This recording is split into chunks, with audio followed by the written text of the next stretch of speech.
From animation to video games, comics, and XR, African digital creators are leveraging new media to tell our stories, to create socio-economic opportunities, and build an entirely new industry. Discover the innovators, the disruptors, and the ecosystem shaping this new sector across the continent. Enter the African video games, animation, comics, and XR industry. Okay, we're good? Camera one, rolling, and action. Hello, good morning. A pleasure to have you here to get to speak with you. Please, can you introduce yourself? Hi, my name is Bukola Akingbade. I'm the founder and CEO of Kucheza Gaming. We're a studio based in Lagos, Nigeria. We make games and we also convene Lagos Games Week, an annual trade fair for video games. Wow, amazing, so amazing. Firstly, it's a pleasure to meet another game studio father, one of the wealthy ones. I put that on camera. That's not true. Let's set the reference straight. Yeah. And also finding, when we look at games, in many sectors, people are always clamoring for, representation. I know that was something you really like to be put out there. But what is really exciting for me is you're not just even a studio founder, you have so much more going on, which is what I would love us to even go into. Like beyond even building games, you are training, you are organizing a convention. Can you tell us about everything Kucheza does? Oh, wow. So when we started, so first I got into games because of my kids. I say it all the time. I have 3 children. I was telling somebody yesterday, my oldest is 19. They were like, what? Anyway, so I've got 3 boys, 19, 16, and 13 now. Wow. And I got into games because of their changing pattern of behavior, in terms of what they loved to do, in terms of what they spend time like on YouTube watching and stuff like that, which I found really strange, by the way. So like imagine like 10 years ago or something, somebody is staying on YouTube telling you that they're watching games. It's like, what do you mean you're watching games? First, like it blew my mind totally. And they're watching games a lot of times they didn't even have, or there was no plan for them to even get it. They thought it was entertainment. And that changed, or the trend became even stronger as through the different ages as they grew up. So as a marketing person, I'm all about consumer behavior. So I started spending a bit more time trying to understand the growth of the industry and just why my kids were spending this much time. And at the time, we were partners with a platform called Advertising Week. And so we used to go for Advertising Week in New York, London, and stuff like that. And so as everybody planned their trips around marketing talks, I would plan my tour around video games. And so I for like 18 to 24 months, we did a lot of research, just understanding what's going on here, etc. What I found at the time, which hasn't changed, but was that I wasn't sure how Africa could compete. So this was my big issue. I was like, oh yeah, this is the global stats, it's what, 200 billion, whatever it was at the time. But I couldn't understand how Africa could compete from a commercial perspective. And so it took us a while to kind of think about that and then arrive at the fact that, we'll start in games and education, which is how we started. Thinking that, look, first here, if you say games, people are like, my children are playing games. What? God forbid. Those kind of things. Yeah. So the first thing was to try to find how games could be used from an education perspective. So we started out with our partners, Digital Schoolhouse, who are part of UKI, in the UK Interactive and Entertainment Bureau, which is a trade body for the video games industry. And they have games that are matched to the national computing curriculum in the UK. And so they use things like Just Dance to teach algorithm because of rhythm and sequence and logic and stuff like that. So we started with that, and we had plans to start our studio side 5 years after we started. We started in 2019. And as soon as we launched in October at Edu 360, which was an educational event, then COVID hit in 2020. And so you couldn't go anywhere, couldn't do anything. I'm like, what? So we moved the studio forward, which was a steep learning curve. Like, I know sometimes people feel, especially like when you talk to brands and stuff, they feel like, it's not just a game. Yeah. You should quickly. Yeah. How long did it take? Uh, 3 months. And so we started that process, and it was crazy. It was tough. It was interesting. It was fun. But it was tedious. And so along that process, this is how I met Hugo, by the way. Along that process, after like 18 months of suffering, I was just like, I needed to talk to somebody who had been in the industry. I didn't know him. I knew his wife. So I just reached out to him on LinkedIn. And he said, yeah, sure. Let's, I'll give you an hour of my time. So I met with him and just explained all my problems. And so it tried to help me, streamline or reduce the scope and just say, just focus on this with your time, focus on shipping, which was his big thing. Just focus on trying to ship. Yeah. Yeah. And so the rest, they say, is history. So we have a studio that would make our own IP. But the more I look at the research and the data, the more I do not think that is a sure pathway to success. I don't think so. Yeah. I personally think that external development or co-development is a more likely pathway for us as a studio, but also as an industry to be able to earn and learn as we progress. And the more we work on AAA titles, AA titles, would have the technical capabilities required to even work on our stuff as well. Yeah. And so, and from the research with Psyonix and all those kinds of studios, they had the same approach before they then had their breakthrough games. So that's generally how we're thinking about it and why we're going in this direction. That's exciting. I love that perspective of earn and learn, because there's a lot of learning that the stakeholders in the sector need to get involved in, but they can only actively learn if there's the resource to support them. And in the absence of that resource, they have to earn while learning. Yeah, absolutely. That's cool. And I'm sure these are also some of the things that drove you to, getting, you work with Unreal Engine. You've trained a couple of people. You're now an authorized training center. Do you want to shed more light on your impact in this space, developing talent? Yeah, absolutely. So there's no successful ecosystem. So in thinking about growth, personally, I don't know that it is, for us, it's that it would be a good approach, or even a sustainable approach for us to think about Kucheza alone as we go through this process, because as iron sharpens iron, if we have 10 studios that specialize in different things, we're better off as an ecosystem, et cetera, et cetera. So for us, and like I said, because COVID threw us into the throes of it, we then had to start thinking about how to find talent, how to scale up talent, how to earn enough to pay talent, etc. So my background is architecture. Though I've never practiced architecture in my life, but I love design. Like even from my marketing background, design is my I'm very visual as a person. So when I saw what Unreal could do, especially because you use Unreal for like architectural visualization, you use it in film or animation.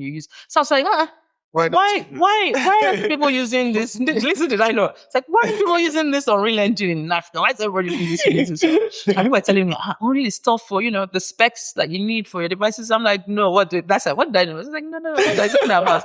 This, what I can see, this, and in terms of also trend, how it was trending, because first Fortnite had blown up, and Fortnite is cross-platform or omni-platform. So, and it's a mobile as well. So I'm like, if once they start seeing traction, which they had been seeing on mobile, the engine was more likely to also be well optimized for mobile as time progressed, right? And so I thought, and the use case is broader, and to the point of being ready, like being game ready for co-development or for talent of things that the global market would need. It felt like the right leap. That if there was any hurdle we should try to get through as a studio, it needed to be Unreal versus something else, because it's broader in appeal as well. So there began our journey. And so in researching, we found out that, there was no authorized instructor, et cetera, et cetera. So we got into that as a studio. So we had a member of our team become an instructor, and therefore we became an authorized training center, first in Nigeria. And yeah, so we've been training people. What we found actually also is that it is better to train in to have specialized training courses. So initially we started with Introduction to Unreal as an example, and we used to run that back to back. But now we found that doing things like, for example, Unreal Engine for film, you get a very specific audience, people who have some understanding of film and some understanding of some software or some things they already use. So it's more like, oh, this gives you, it renders in real time. It does these other things that you know, it expands your scope, so to speak. We've just finished an architectural visualization one again about a week ago, I think. And so, so we're now trying to do more specialized trainings, and that is progressing well. More importantly, though, we are, so to the point of, from a capacity building perspective, again, because I really believe that external development is the pathway, and I do. So for Lagos Games Week this year, we had Virtuous Games, who are like a global co-dev studio across the world with tens of offices across the world, and they work on quite a number of significant IP. And part of what they tried to explain to us was that from an ecosystem perspective, if we're trying to do co-development as a market, we need to be known for something and build towards that, et cetera, et cetera. So at Gamescom in August, I sat down with one of the companies, studios that got bought over by Virtuous Games. They're about 30 years, like a 30-year studio, and they're based in Vietnam. And so where we are as ecosystem was where they started from, where they were. And the point of his point was just, look, first you need to be focused. So you need to know the exact side of your studio that you're trying to build for co-development, which we know. But more importantly, the hurdle might be getting your first co-development project or external development project. But after that, the issue will become how quickly you can scale. Right? And the problem, as you know, because there's nobody training anybody to do any specialist thing in games or even broadly in games, right? So what we have now to do, because of our area of specialization, the area of our focus, is to do a curriculum adaptation, because we churn out 600,000 graduates, I think, in Nigerian institutions every year. And so we're taking verticals from architecture to industrial design, to computer science, to art, and other design-related courses.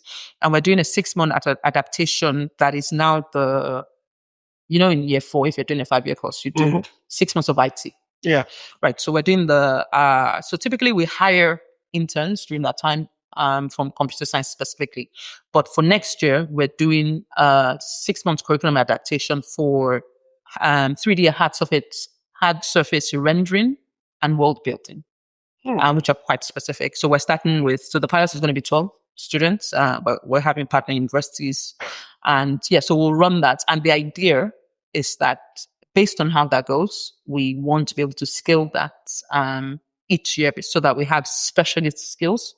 Not just for us, clearly we can hire anyone that goes through that process. But the idea is, if the market needs to be ready for potential work, then there needs to be the ability to scale. Yeah. Cool.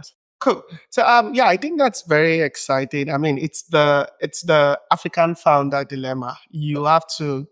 It's always a chicken and egg problem, right?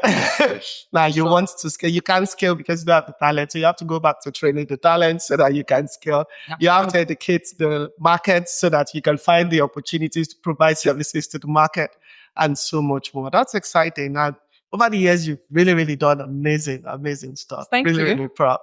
Thank you. Without money, though. No, cut that part out. And I think also the specialization part is something that is key. I see lots more stakeholders looking into that because we have a lot of entry-level generalists. And when you now if you want to build something people can really love, you need specialists to work on that. Absolutely. And we don't have the resources to pay specialists outside the continent. The continent is being touted as the place with the cheapest labor. I'm not sure we should be mad at that, though. because it's well, price competitiveness, whilst it shouldn't be the only reason, the continent is looked upon favorably, but it does matter that we are price competitive, and it should, because whilst we're price competitive, the value of that price competitiveness is still locked to us. So, yeah. Though, like in terms of benchmarking, it might be half of what you might pay Asia or North America, but it is still by far higher than what a lot of studios can earn. So it's still a great thing to do. But even beyond that, that we have such rich culture, amazing diversity, great hustle, great entrepreneurship. So there's a lot that we can also contribute to the existing IPs out there. Yeah, and also we're a huge market. Even so, there's a lot that can still be. Whilst we don't always want to be seen as a consumer market, and we want to produce as well as, and it's fine to consume. So even in terms of expansion for global studios or games, Africa is a viable market based on the consumption and spend that we see in the PwC entertainment and media reports, which is I think in the hundreds of millions across the continent, even more actually. Across the continent. It's definitely increasing over the years, steadily. And hopefully the games industry can tap into that spend as well. So now that we're speaking about that, let's talk about your perspective on, conceptions and about the industry. What are developers missing out on? What are stakeholders missing out on? Because there's been a lot of talk. There's been a lot of efforts to even engage like the government and all to support, and even investors locally. But it's been a serious hurdle. Would you put your money in games, Oscar? Would you? So my perspective is this. I honestly believe that first thing, before we get to money, or like the viability of the industry, I honestly believe that because games are so integral to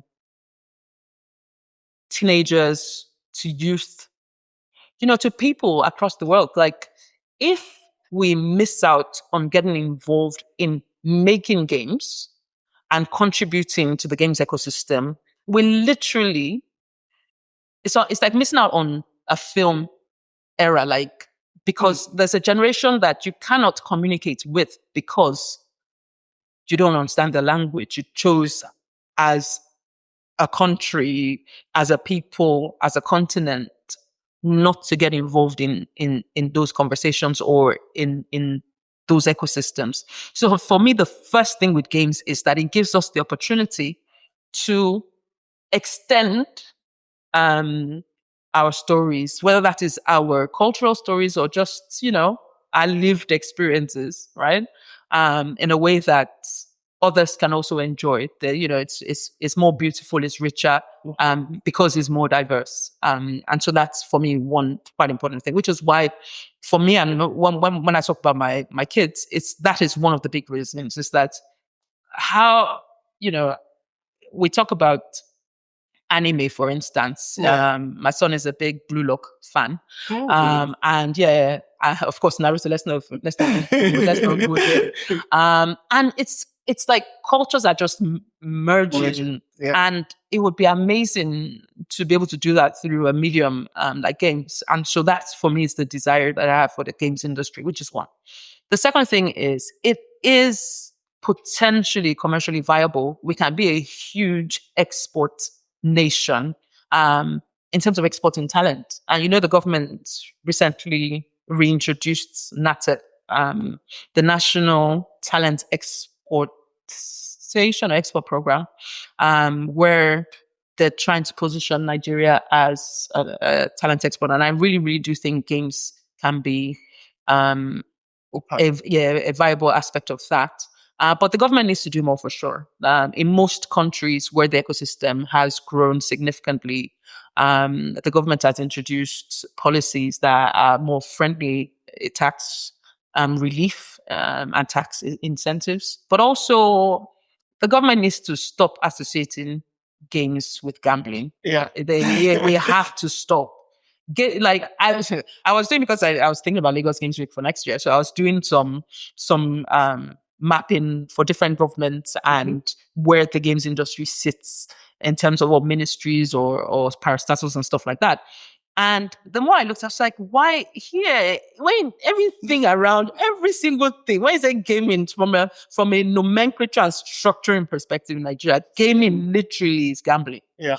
Right. And so we have to make that delineation. We shouldn't need to get involved with lottery boards and stuff like that. Video games is huge. It is around art, it's around culture, it's around telling stories, it's a strong medium for storytelling. We have to be able to have a ministry that takes games as a viable pathway for economic and economic and also creative economic development. Yeah. Exciting, really exciting. And I'm sure with the engagement you're having more and more, and what other stakeholders are doing as well to educate the public, we can create more and more of that division. So back to you. What are you hoping for the future of gaming in Nigeria, in Africa? Yeah. What are you looking at working towards? So let's take this time to talk about Lagos Games Week. So Lagos Games Week essentially is set up as an ecosystem builder to get an industry to a place where by 2029, which seems really close, we have a lot of studios that are turning over at least $100 million. That figure, if in South Africa, is quite low, I think, because already they've been in this industry for ages and, they have established studios that are doing this. But for Nigeria and for quite a lot of studios across the continent, this is not the case, at least not in a sustainable way. Yeah. So for me, the desire is that through engagement, through education, through repositioning or positioning the continent of Nigeria as a viable external development market, we can have a sustainable pipeline of business to be able to learn and earn. But also because of our strength in terms of our culture and our diversity and our creativity, the global IPs as well will do better with African contributions as part of their process. So it's a win-win. I don't see it any other way. It is for sure a win-win situation. So for sure, I would love by 2029 for us to be sitting here, Oscar, looking back at them. They're like, money. We're like, yeah, been there, done that. Yeah. This industry is made. We're not still sitting on our oars, but money is not the only problem we're trying to solve at that point. Yeah. That's exciting. And looking forward to being there with you. 2029, 2030. Of course, the money I'm totally in. Yeah. And a final note to everyone out there, game developers and any other stakeholder, what is that one word you'd have to let them know? For game developers, I would say follow the data.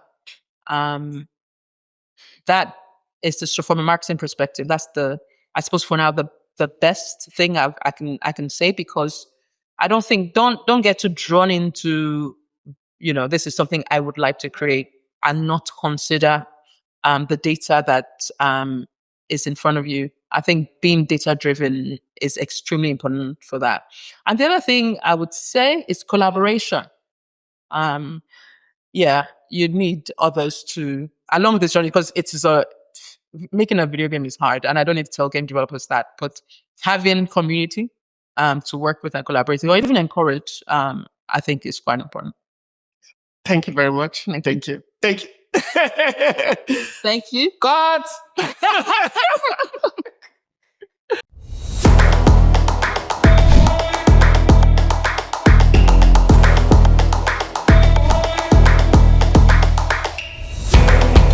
Games are never complete.